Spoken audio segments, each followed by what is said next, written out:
Assalamualaikum warahmatullahi wabarakatuh. Terima kasih atas kesempatan yang diberikan untuk sharing bisnis. Saya Fitria Nurmasari dari MSCI UNER. Sekarang semester 4 ya, lagi tesis. Terus juga masih nyambi sama kegiatan bisnis saya.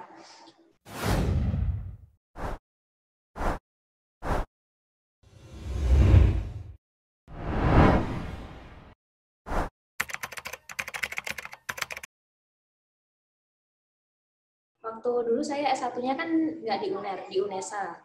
Jadi waktu di UNESA saya nggak terlalu aktif terlibat dalam kegiatan organisasi seperti itu karena fokus menyelesaikan 2 studi. Jadi baru aktif mengenal apa itu bisnis seperti itu baru ketika masuk di S2 UNER ini dalam kegiatan-kegiatan di inkubator bisnis UNER. Nah dari situ saya merasa bersyukur ya, maksudnya ketemu dengan inkubator ini membuat saya lebih tahu bagaimana caranya berbisnis dan menghasilkan uang sendiri gitu. Awalnya waktu itu saya usahanya di bidang food and beverage, sampai sekarang pun juga sama food and beverage, yang dulunya saya jualan salad. Kenapa sih saya kok memulai dari bisnis food and beverage ini?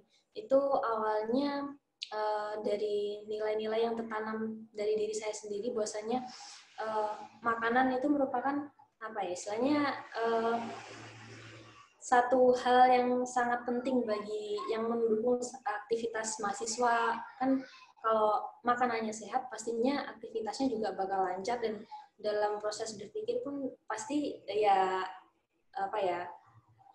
bagus gitu kan. Akhirnya saya memilih bisnis salad ini, salad sayur, salad buah, dan teman-teman saya juga yang satu tim itu kebetulan ada yang memang bidangnya di pertanian dan dia istilahnya petani hidroponik di Malang dan punya link petani hidroponik, maksudnya petani sayuran di sana juga. Nah dari sini saya berpikir bahwasanya selain saya bisa menghasilkan profit sendiri, saya juga bisa membantu para petani sayur mayur dan juga buah-buahan di Malang atau di Batu ini untuk memasarkan hasil panen dari kebunnya. Nah, dari situ saya juga istilahnya bersyukur memiliki tim yang sangat sejalan dengan visi atau nilai yang saya bangun dari awal. Kan memang nggak mudah ya menemukan tim yang sepemikiran gitu. Nah, dari sini lama-kelamaan istilahnya bisnis salad ini kan sudah masuk di inkubator gitu kan. Saya mengikuti seleksi-seleksi dan fasilitas-fasilitas yang di inkubator itu tadi, ada pelatihan-pelatihan. Nah, dari situ mulai berkembang. Di inkubator sudah ada istilahnya kantor GoFood-nya, dan bersyukur banget maksudnya dengan saya masuk di inkubator, saya lebih bisa mengembangkan bisnis salad tersebut.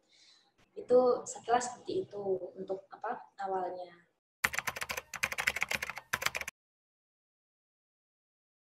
Ketika memasuki masa pandemi ya, bulan Maret waktu itu sudah berjalan, sudah banyak pesanan di GoFood, di Grab juga, terus harus balik ke Kediri karena lockdown itu.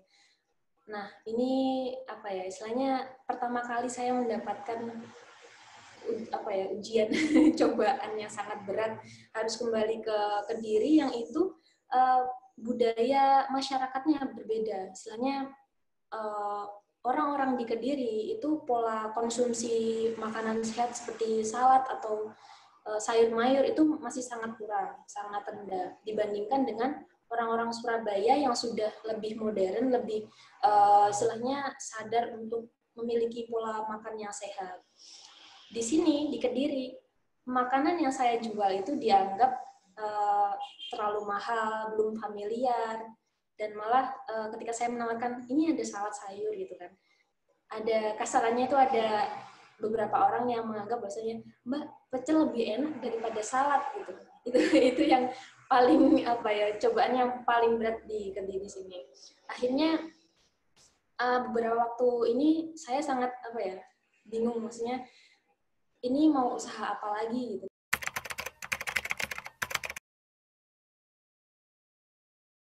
Karena tim saya juga waktu itu istilahnya apa ya, mereka itu bingung juga, ini kalau kayak gini terus kita nggak bakal bisa sustain ke depannya. Jadi harus ada produk yang itu dijadikan pivot, misalnya pivot ke produk yang selainnya yang itu bisa seterusnya gitu.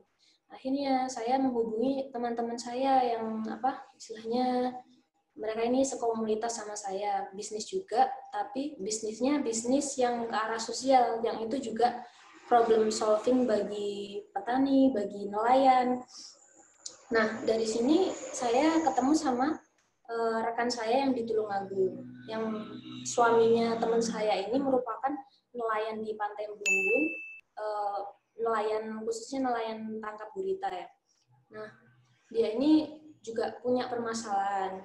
Permasalahannya gurita dalam 3 bulan awal 2020 itu mengalami harga yang sangat turun drastis, yakni 1 kilogram itu cuma dihargai 15.000.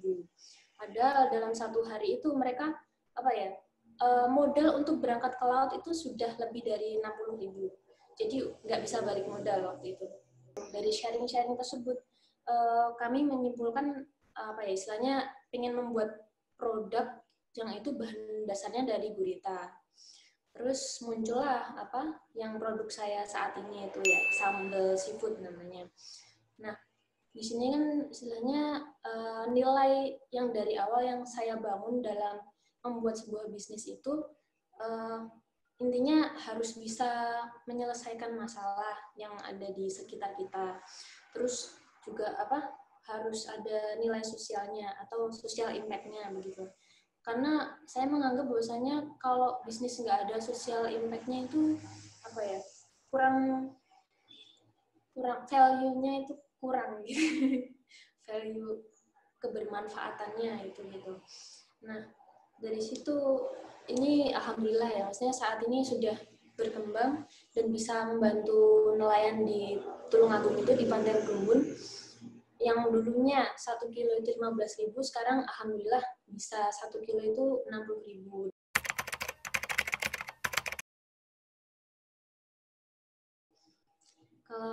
Kalau inkubator bisnis sendiri mungkin teman-teman sudah banyak yang tahu karena gedungnya sendiri kan di pinggir jalan raya Dharma Wangsa itu ya. Tapi belum banyak yang maksudnya apa sih lembaga inkubator bisnis itu buat apa gitu.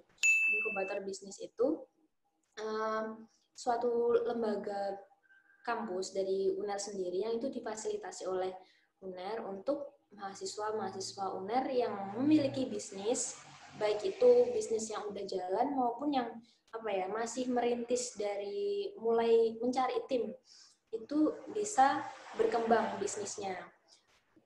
Ada beberapa tenan itu yang masih udah ada model bisnisnya, tapi dia belum punya tim, belum berjalan gitu. Konsep, masih baru konsep gitu.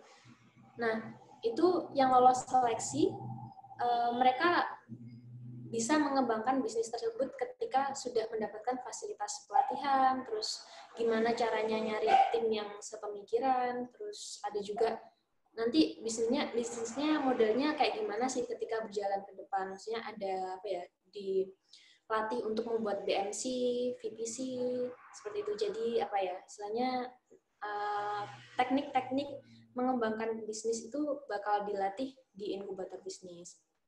Nah, di sini setiap tahun pasti inkubator bisnis itu apa ya, istilahnya mengadakan seleksi untuk tenan-tenan baru. Jadi teman-teman sayang kalau nggak memanfaatkan fasilitas dari UNER ini, karena sangat membantu dalam proses mengembangkan bisnis. Yang saya sendiri mulai dari nol sampai sekarang bisa berjalan, bisa melalui proses pivot, ada saran-saran dari PBU untuk pivot seperti itu, dan sekarang juga masih dibimbing dan mendapatkan pelatihan-pelatihan, seminar-seminar seperti itu.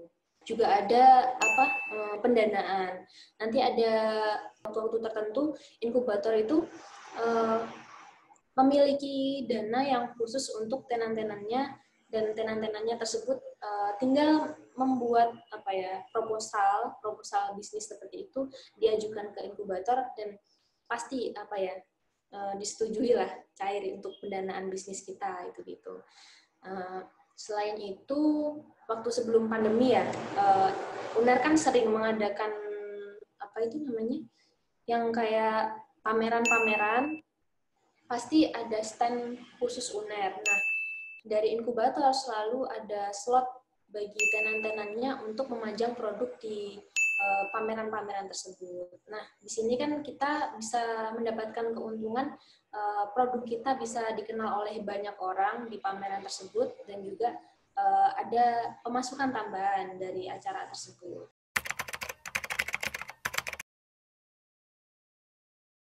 Menurutku yang paling berat itu ketika awal menjalankan bisnis, mencari tim.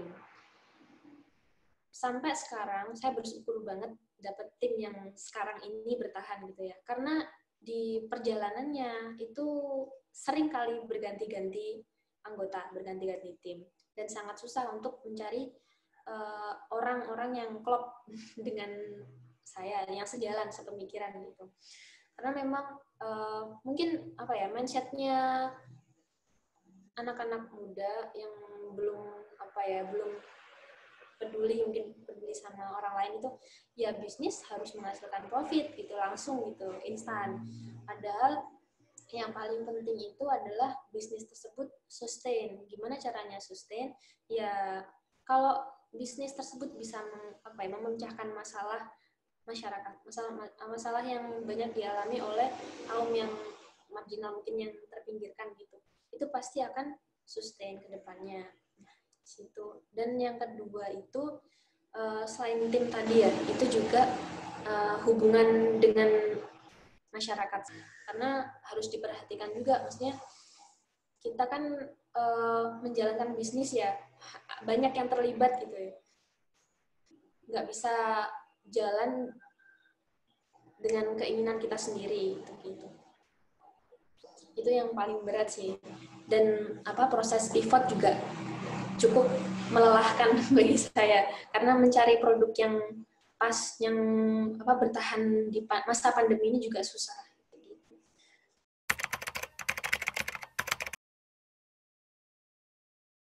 Yang menurut saya paling bikin saya bersyukur yang pertama tadi, tetap tim itu tadi, mudah-mudahan bisa berjalan sampai nanti bisa maju bersama-sama, tetap tim ini aja itu yang pertama. Terus yang kedua, mungkin kalau yang bulan kemarin itu yang baru saya ikutin kan ada Semeton itu kayak kompetisi sosiopreneur untuk anak-anak muda yang itu fokusnya menyelesaikan masalah stunting dan juga kesejahteraan sosial di di Indonesia ini gitu, khususnya di NTT ya, karena stunting terbesar itu ada di NTT.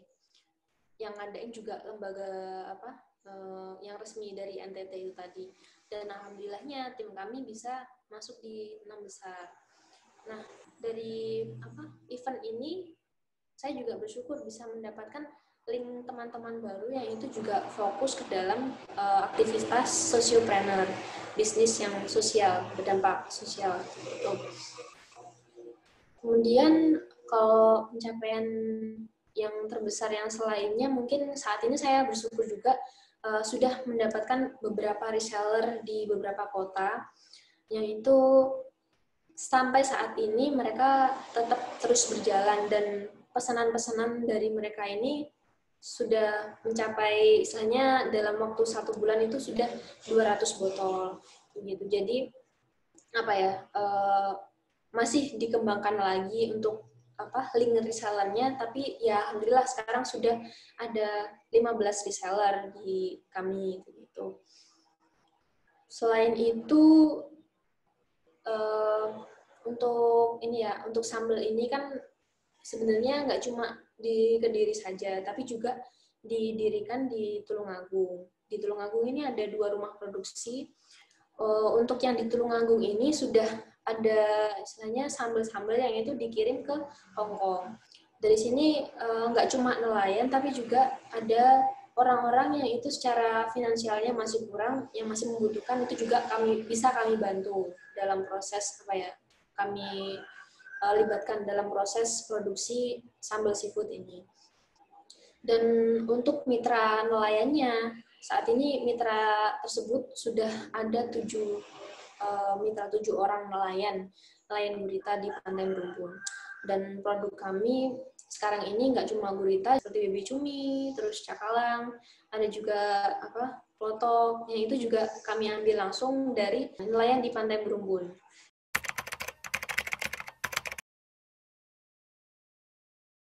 Awalnya memang mungkin nilai-nilai dari S1 itu belum tertanam ya untuk berbisnis. Bahkan waktu itu di S1 saya punya pengalaman jualan masker. Malu saat itu. Maksudnya menunjukkan bahwasanya saya itu lagi jualan produk itu sangat malu waktu itu, tapi ya masih semester 2-3 waktu S1.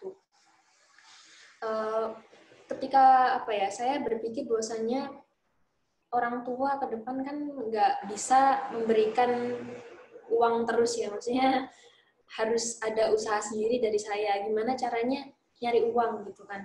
Saya pengen punya pengalaman mendapatkan uang dengan jerih payah tangan saya sendiri gitu. Dan memang ketika jualan pertama kali yang waktu itu iseng bikin salad, saya posting gitu kan, ternyata ada yang pesan, itu rasanya luar biasa, sangat senang, sangat merasa bermakna gitu kan. Udah makanan yang dibikin tuh makanan sehat, terus orang yang beli pun juga suka, itu sangat menjadi hal yang paling menyenangkan bagi saya. Itu yang pertama. Kenapa sih kok enggak waktu nanti selesai kuliah aja? Itu karena ya saya berpikir itu tadi, kalau saya nunggu ketika selesai kuliah, pasti nggak banyak fasilitas yang saya dapatkan gitu kan. Karena di UNAS sendiri maupun di kampus-kampus lain ya mungkin pasti ada fasilitas khusus untuk mahasiswanya yang itu fokus pengen menjalankan bisnis sambil kuliah itu tadi.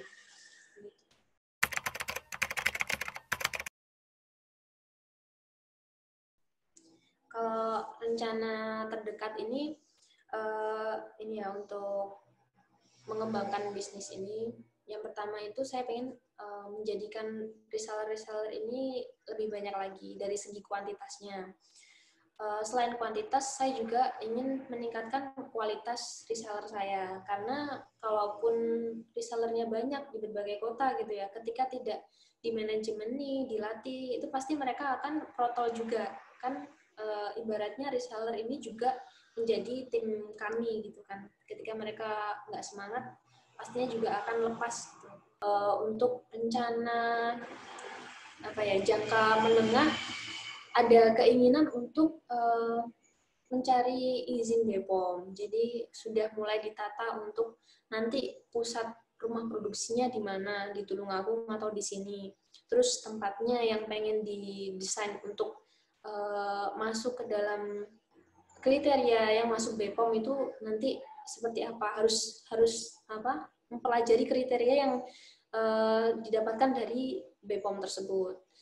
Untuk jangka panjangnya ini sih baru ada kepikiran untuk selain membuat rumah produksi untuk BPOM tadi, juga pengen meluaskan jangkauan pemasarannya tadi. Jadi yang di Hong Kong tersebut pengen dilanjutkan, lebih diperluas lagi, nggak cuma di Hong Kong tapi juga mungkin di negara yang selainnya gitu ya. Gitu.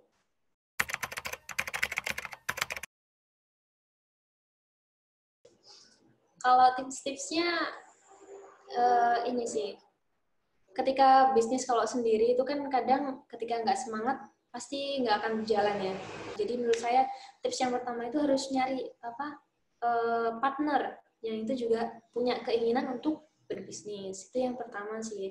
Terus kalau yang kedua, cari produk yang itu bisa menjawab masalah masyarakat gitu kan. Kan saat ini banyak ya referensi produk-produk, kalau food and beverage mungkin sudah banyak di platform-platform IG pun banyak referensi produk-produk makanan gitu kan, yang itu kita tinggal memproduksi ulang terus mengemas dengan kemasan yang sedemikian rupa sangat menarik, itu pasti akan dilirik orang gitu kan. Jadi utamakan produk-produk yang akan kita jual itu merupakan produk yang problem solver gitu ya.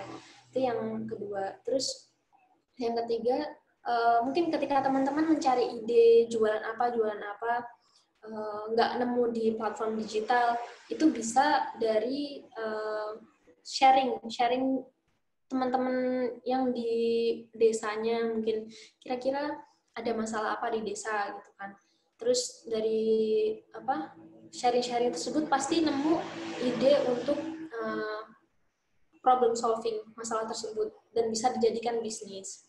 Contohnya yang saya lakukan tadi kan memang berawal dari sharing teman saya yang itu suaminya nelayan gurita, terus kesusahan memasarkan gurita, akhirnya bisa terbentuk produk sambal gurita itu yang awet, nggak ribet gitu kan, bisa dipasarkan keluar kota gitu. Tips keempat, manfaatkan fasilitas dari kampus gitu. Jadi kalaupun teman-teman masih kuliah, pasti ada fasilitas yang khusus dari kampus dikhususkan kepada mahasiswanya yang masih aktif kuliah tapi pengen berbisnis. Ya yang paling penting ketika teman-teman mulai bisnis itu harus ada izin dari orang tua.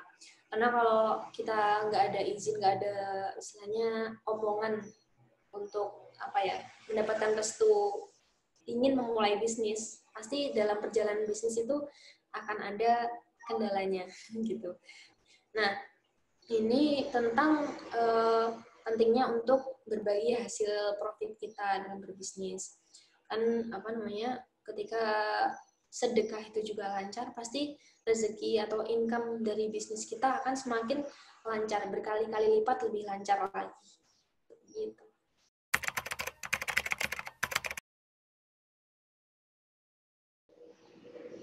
Ini mungkin buat teman-teman yang ingin memulai bisnis atau lagi bisnis dan mengalami kesusahan dalam perjalanannya.